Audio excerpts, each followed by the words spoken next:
Well, I guess we all knew this day would have to come eventually.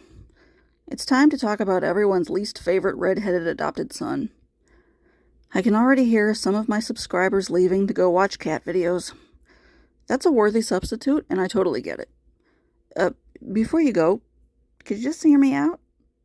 I feel we've grown together over the last 3 years, and some trust has been gained along the way.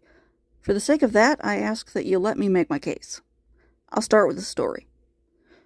In Season 4 of the Buffy the Vampire Slayer spin-off show Angel, we are introduced to Angel's son Connor, who is now a teenager, having aged quickly in the hell dimension that he was thrown into as a baby only a handful of episodes prior.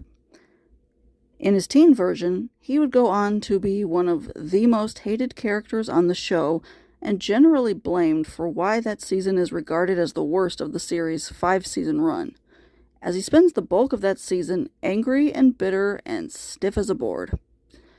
He has plenty of trauma to attribute to his attitude, as some fans, or Connor apologists, as they've come to be known, will tell you.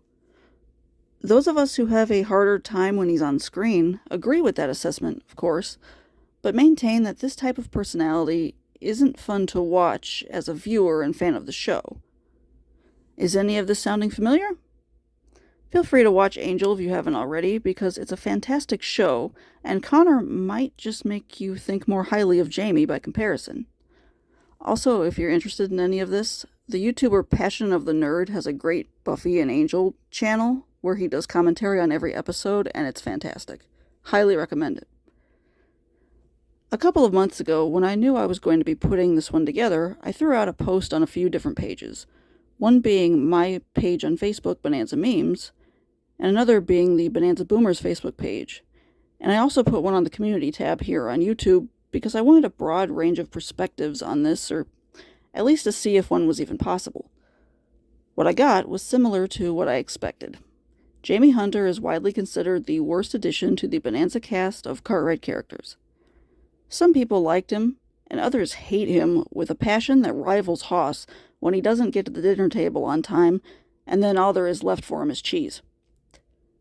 Today I want to talk about the variety of thoughts on Jamie as given to me by those who responded to my posts, as well as to give my own feelings on the character that may have evolved in the last 20 years or so that I've been watching the show.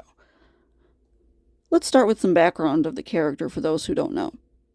Although I will say, if you've never seen Jamie's episodes, I don't want to influence your viewing experience and cause you not to be able to form your own organic opinion, so feel free to go watch a few of those and then come back here. Jamie Hunter, played by Mitch Vogel, was introduced in Season 12 when returning character Dusty Rhodes comes back to town with him in tow on a rainmaking scheme that recycles the storyline from a Season 5 episode. For more on that, watch my video Recycled Storylines Part 1. Jamie was a teenage boy whose father died of an illness, and Dusty agreed to look after him. In this episode, Jamie is certain that his father's recipe for making rain could end the drought in Virginia City. Right off the bat, he's arrogant and he keeps his emotions well guarded.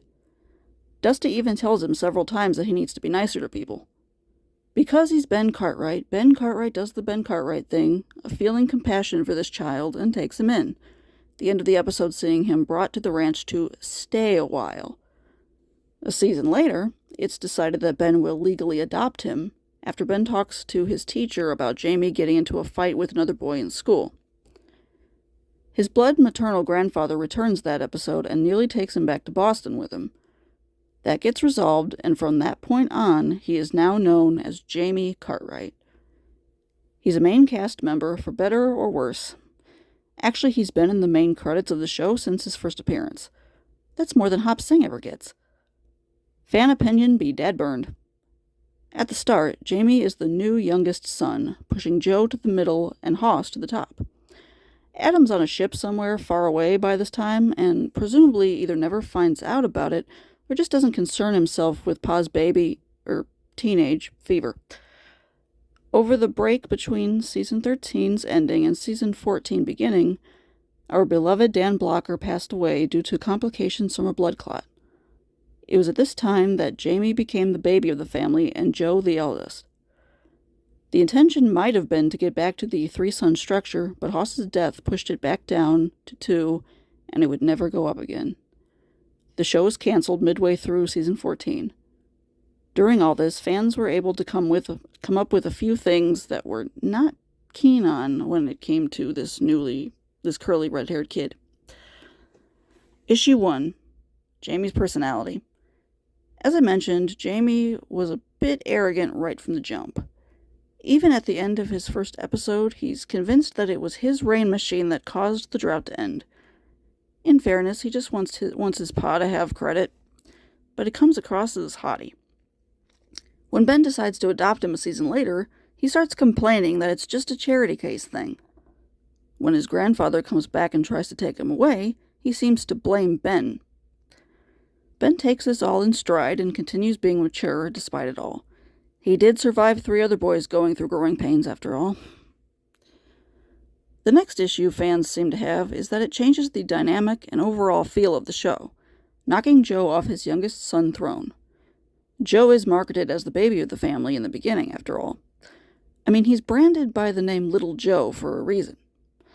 Obviously, he did grow up and was definitely past those teenage years himself by the time Jamie came along.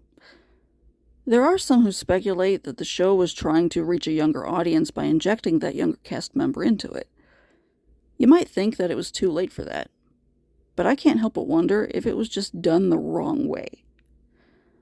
Ben was old enough to be Jamie's grandfather by the time he adopted him. It actually surprises me that the judge didn't mention that even as a joke when Ben filed out the request. This brings to mind a good point that a few of you made when I asked for your thoughts. It might have been better if they had brought in a character to play Adam's son rather than have Ben adopt some random kid.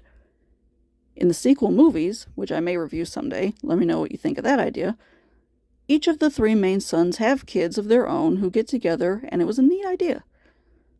Now, how cool would it have been for that to happen while Ben was still alive, but just with Adam's son? In those movies, he's called AC. So let's say AC, not Jamie, comes to the Ponderosa because he's not getting along with his dad very well. His grandfather and uncles straighten him out, but by the time that happens, he decides that he wants to take his father's place on the ranch and stays with them. A less cheery idea might also be that something happens to Adam and the boy's mother, so Ben has to step in for his grandson. Fans can't complain about Adam getting married when Adam isn't even there anyway, right? Lest someone get the wrong idea, let me just say that adoption is a wonderful thing, and a family with so much love to give, like the Cartwrights, sounds on paper like the perfect family for it. Maybe just not Ben specifically. There were many occasions where kids are brought in for one episode and leave by the end, just after showing us how good the sons would have been as fathers. Let Hoss or Joe adopt a kid.